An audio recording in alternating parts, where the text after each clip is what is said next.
ಸದಾ ಒಂದಿಲ್ಲೊಂದು ವಿಚಾರದಲ್ಲಿ ಸುದ್ದಿಯಲ್ಲಿರ್ತಕ್ಕಂಥ ರೀಲ್ಸ್ ರಾಣಿ big boss ಸ್ಪರ್ಧಿ Sonu Srinivas Gowda ಬಂಧನವಾಗಿದೆ.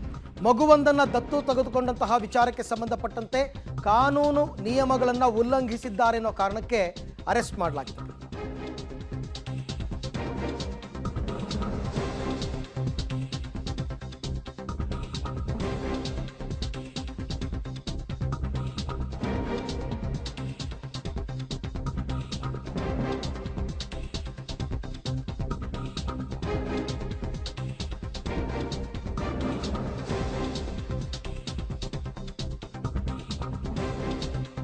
Srinivas Gowda ದೊಡ್ಡದೊಂದು ಸಂಕಷ್ಟಕ್ಕೆ ಒಳಗಾಗಿ ಈಗ ಅರೆಸ್ಟ್ ಆಗಿದ್ದಾರೆ.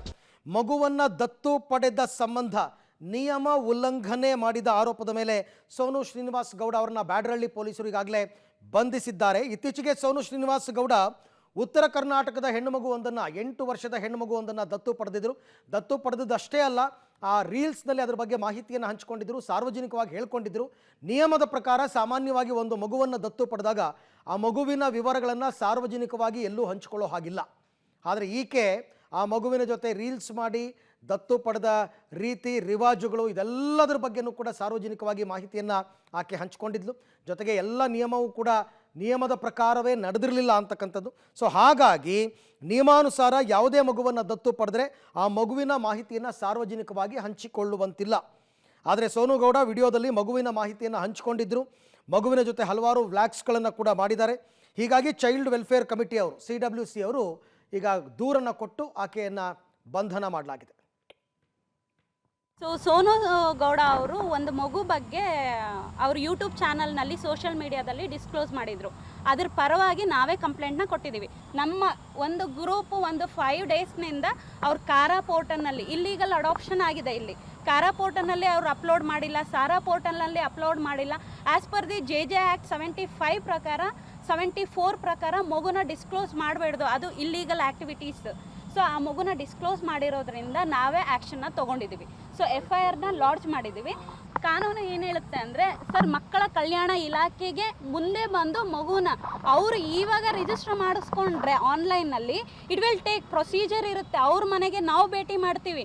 ಭೇಟಿ ಮಾಡಿ ಅವ್ರದ್ದು ಸ್ಥಿತಿಗತಿ ಏನಿದೆ, ಅವ್ರದ್ದು ಫೈನಾನ್ಷಿಯಲಿ ಇಂಡಿಪೆಂಡೆಂಟ್, ಇವತ್ತೇನೋ ಯೂಟ್ಯೂಬ್ನಿಂದ ನನಗೆ ಆಸ್ತಿ ಒಂದು ಆದಾಯ ಬರ್ತಿದೆ ಅಂತ ತೋರಿಸ್ಕೊಳಕ್ಕಾಗೋದಿಲ್ಲ.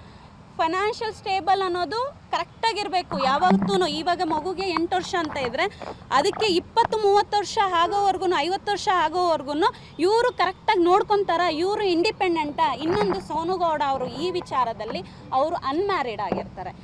ಅವ್ರಿಗೆ ಏಜ್ ಬಂದ್ಬಿಟ್ಟು 23. ಆ್ಯಸ್ ಪರ್ ದಿ ಸೆಕ್ಷನ್ 5 ಪ್ರಕಾರ ಈ ಏಜ್ನವರು 0 to 2 ಇಯರ್ಸ್ನಿರೋ ಮಗುನ ಮಾತ್ರನೇ CWCಯಿಂದ ತೊಗೊಳೋದಕ್ಕೆ ಬರುತ್ತೆ. ಅವರೇ ಡೈರೆಕ್ಟಾಗಿ ಹೋಗ್ಬಿಟ್ಟು ನಾವು ಮಗುನ ತೊಗೊಳ್ತೀವಿ ಅಂತ ಹೇಳೋದಕ್ಕೆ ಬರೋದಿಲ್ಲ. ಓಕೆನಾ? ಸೊ ಅದಾದಮೇಲೆ ಈ ಏಜ್ ಗ್ಯಾಪ್ ಅನ್ನೋದು 25 ಇಯರ್ಸ್ ಇರಬೇಕು. ಯಾರು ದತ್ತು ತೊಗೊಳೋರೋ ಮಗುಗೂ